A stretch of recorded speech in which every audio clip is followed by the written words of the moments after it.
Assalamualaikum warahmatullahi wabarakatuh. Alhamdulillahilladzi arsala rasulahu bil huda wa dinil haqq liyudhhirahu 'ala dini kullihi wa kafa billahi shahida. Asyhadu an la ilaha illallah wahdahu la syarika lah wa asyhadu anna Muhammadan 'abduhu wa rasuluhu la nabiyya ba'dahu. Allahumma salli wa sallim wa barik ala Muhammad wa ala alihi wa sahbihi wa mawala amma ba'd. Para pemirsa, Bapak, Ibu dan saudara-saudara sekalian yang dirahmati Allah Subhanahu wa taala, khususnya para pecinta channel PDDM Kota Pekalongan yang berbahagia. Sebelumnya saya ucapkan selamat milad yang ke-88 pemuda Muhammadiyah yang telah menghasilkan generasi-generasi yang berkualitas untuk bangsa, agama, dan negara ini. Dan sampai sekarang ini kita masih eksis sebagai organisasi Islam yang berjuang, berdakwah untuk amal ma'ruf nahi munkar.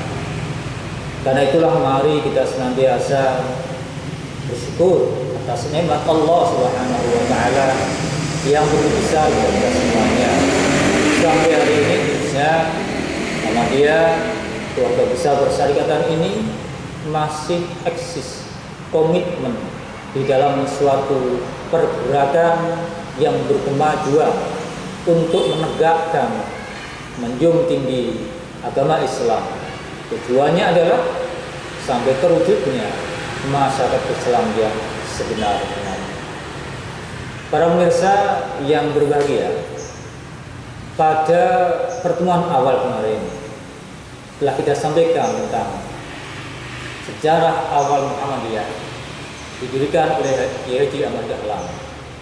Untuk saat ini kita akan bicarakan tentang bagaimana Muhammadiyah yang telah berdiri 1 abad lebih. Para pemirsa, perlu kita ketahui sampai saat ini Muhammadiyah adalah suatu organisasi Islam yang komitmen di dalam penegakan kebenaran dalam rangka untuk amar ma'ruf nahi munkar. Dan ini termotivasi dalam surah Al-Imran ayat 104. A'udzubillahi minasyaitonir rajim. Bismillahirrahmanirrahim. Wal takum minkum ummati yad'una ilal khairi wa ya'muruna bil ma'rufi wa yanhauna 'anil munkar wa ulaika humul muflihun. Para pemirsa, Bapak, Ibu dan saudara sekalian yang dirahmati Allah, dalam ayat ini perintahnya adalah hendaklah ada di antara umat.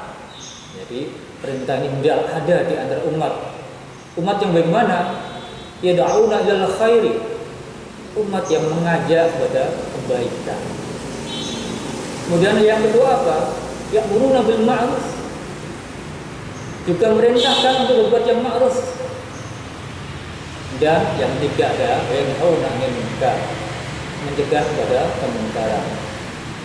Dan kalau kita bisa laksanakan itu, maka kita termasuk adalah orang-orang yang beruntung. Kita termasuk orang yang berbahagia. Jadi kita termasuk orang yang muflihun. Dan Muhammadiyah adalah mengajak kita semua menjadi orang-orang yang beruntung, orang-orang yang berbahagia. Kebahagiaan di mana? Minat dunya ilal akhirah. Kebahagiaan di dunia sampai kebahagiaan di akhirat. Kita berpikir tidak hanya hidup sesaat di dunia ini, tetapi berpikir bagaimana hidup di akhirat nanti. Dan juga kita tidak hanya memikirkan akhirat saja, tetapi kita juga berpikir tentang kehidupan di dunia. Karena dunia ini adalah tempat untuk bercocok tanam kita, dan menuainya adalah nanti pada saat di akhirat.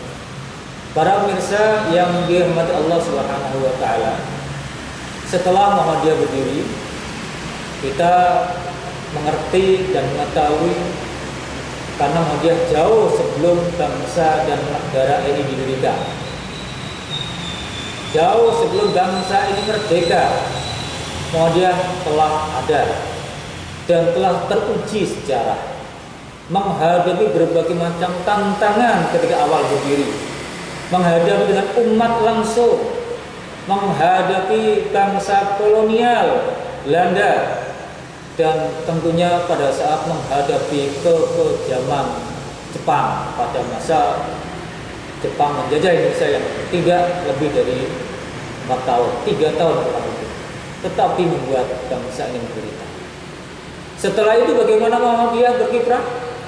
Pada saat awal merdeka, pada periode Orde Lama, kemudian periode Orde Baru, dan sekarang ini termasuk menjadi bagian dari periode reformasi. Dan kalau kita ingin bagaimana memandang Muhammadiyah, tetap komitmen di dalam penegakan ajaran Islam untuk menegakkan kebenaran.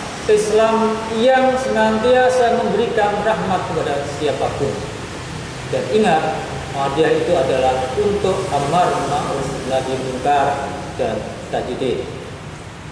Maka di mana-mana Muhammadiyah itu senantiasa menjadi corong kebenaran, menyuarakan kebenaran, tidak takut kepada siapapun kalau itu benar, hanya takut kalau berbuat salah.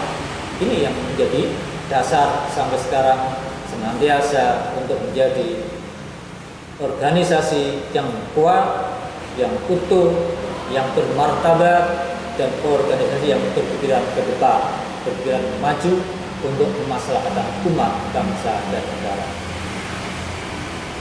Kalau kita ingat pada muktamar yang ke-47 di Makassar kemarin, betapa Muhammadiyah komitmen di dalam menjaga, memelihara keutuhan bangsa ini dengan komitmen yang menjadikan negara Pancasila ini sebagai darul ahdi wasyahadah. Maknanya adalah negeri ini adalah negeri perjanjian luhur bangsa ini. Negeri ini disaksikan oleh para pemimpin bangsa ini, dan Pancasila dan komitmen bersama di dalam menjadikan bangsa negara ini tetap utuh ada sampai kapanpun.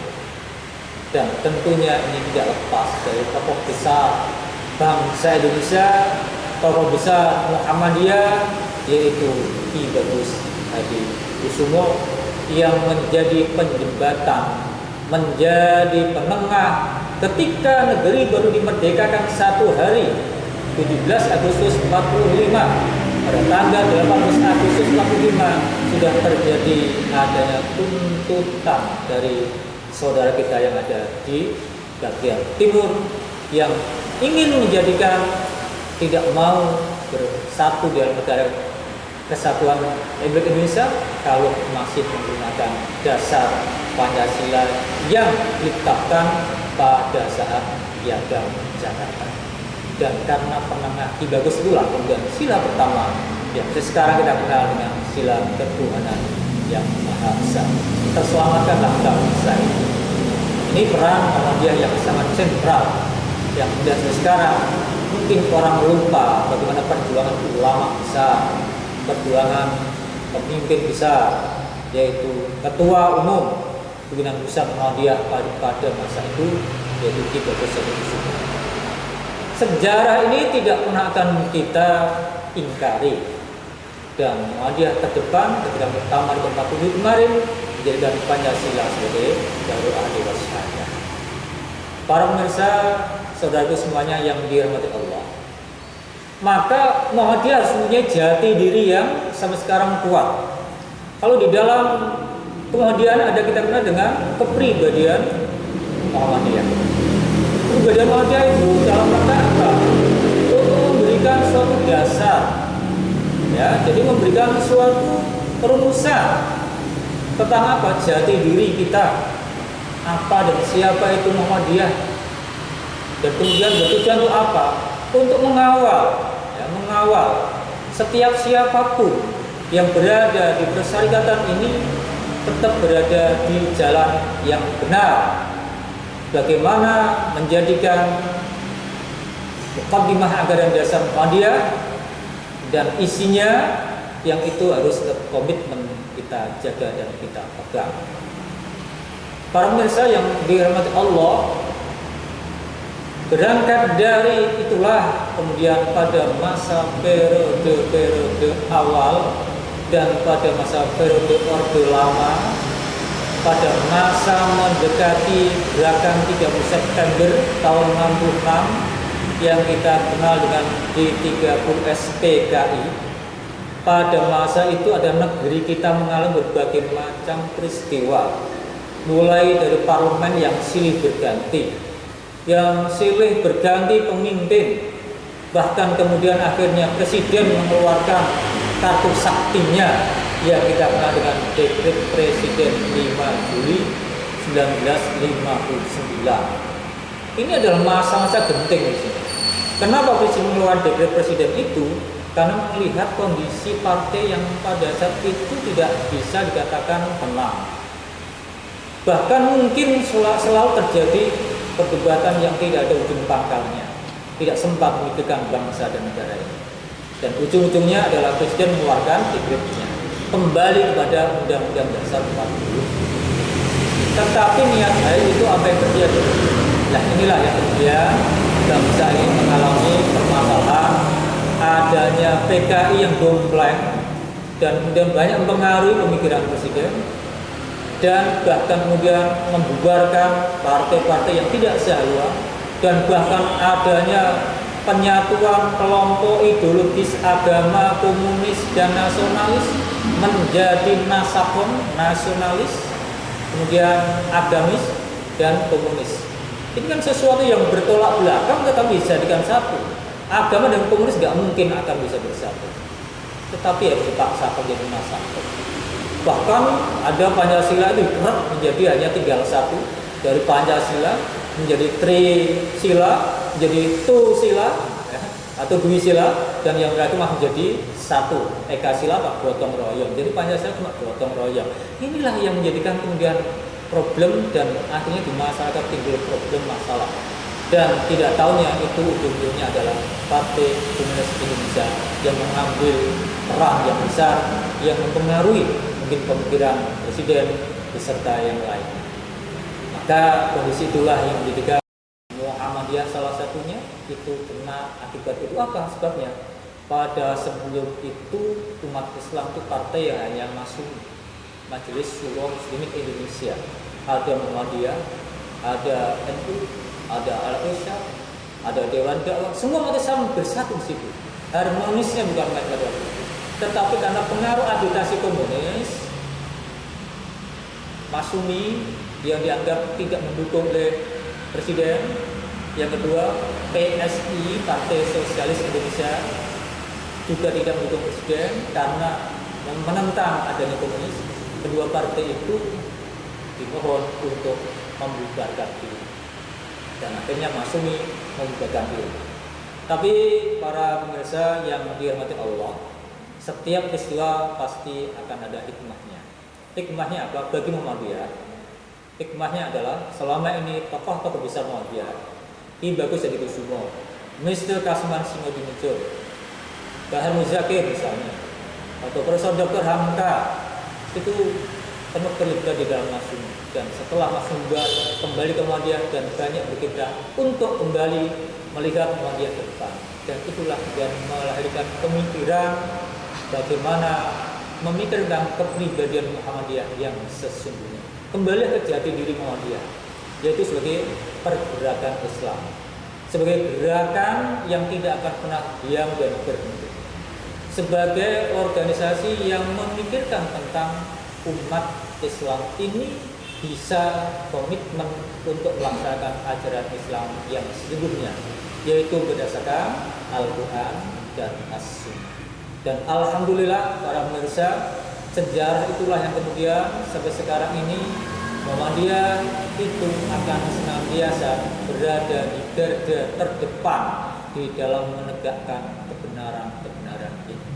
Ingat bagaimana peristiwa Orde Baru, Muhammadiyah memang sangat akrab dengan Orde Baru, sangat akrab dengan pimpinan pada waktu itu. Tetapi Muhammadiyah tetap komitmen konsisten di dalam amar ma'ruf nahi munkar. Mengkritik itu sudah menjadi kewajiban dan tugas selama kritiknya itu adalah konstruktif. membangun, tidak menjatuhkan, tetapi Muhammadiyah senantiasa memberikan solusi. Maka Muhammadiyah pada era Orde Baru banyak berkiprah membangun bangsa ini, memberikan masukan kepada pemerintah Presiden Soeharto pada waktu itu. Di era reformasi, para pemirsa, siapa orang yang paling bersuara keras untuk menegakkan kebenaran? Muhammadiyah. Kita masih ingat bagaimana Bapak Reformasi pada waktu itu kita kenal Pak Amin Rais dengan getolnya. Hampir tidak ada orang yang berani melawan pemerintahan pada masa Orde Baru ini. Tetapi beliau sangat tegas, kuat, berani. Karena apa? Memperjuangkan kebenaran. Dan beliau pada waktu itu sebagai pemimpin, sebagai ketua umum Bina Pusat Muhammadiyah tidak merasa gentar sedikit pun. Karena apa? Kalau suara itu benar, dia harus disuarakan. Kalau salah, Muhammadiyah mengakui kalau itu salah. Mudah-mudahan akan menjadikan suatu motivasi pada kita. Dan sekarang inilah saatnya kita kembali kepada ajaran Islam yang sesungguhnya sebagai jargon Muhammadiyah, rujuk Al-Quran was Sunnah, menjauhkan kita dari sikap dan sifat yang berkaitan dengan syirik, kemudian bid'ah, khurafat, tahayul. Kita jauhkan dari kehidupan kita dan mari perdalam kembali kepada Al-Quran dan As-Sunnah yang menjadi pegangan kita semuanya. Mudah-mudahan apa yang disampaikan ini menjadi pelajaran bagi kita semuanya. Dalam sisi sejarah, bahwasanya Muhammadiyah itu tidak pernah berdiam diri. Siapapun pemimpinnya, Muhammadiyah tidak pernah meminta untuk diberikan jabatan atau kekuasaan. Tetapi ketika diberi amanah, insya Allah Muhammadiyah akan melaksanakan. Bahkan dengan berbagai amal usaha Muhammadiyah, baik dari mulai amal usaha pendidikan, kesehatan, amal usaha sosial, ini tentunya kita akan bisa melihat kiprah apa yang sudah dilaksanakan. Dan terakhir ini, amal usaha ekonomi juga telah bergeliat. Banyaknya warga Muhammadiyah mendirikan organisasi ekonomi, mulai dari saudagar Muhammadiyah, toko-toko Muhammadiyah, dan lain-lain. Dalam rangka apa? Untuk serta dalam rangka memajukan ekonomi bangsa. Demikianlah, mudah-mudahan ada hikmahnya dan kita ambil ada manfaatnya, menjadikan diri kita itu tidak akan pernah diam ya, dimanapun. Katakan kalau benar itu benar, kalau salah itu salah. Jangan sampai kita menjadi orang yang menjadi pecundang. Kurang lebihnya mohon maaf atas segala khilafah. Nasrullah wa rahmatullahi. Wassalamualaikum warahmatullahi wabarakatuh.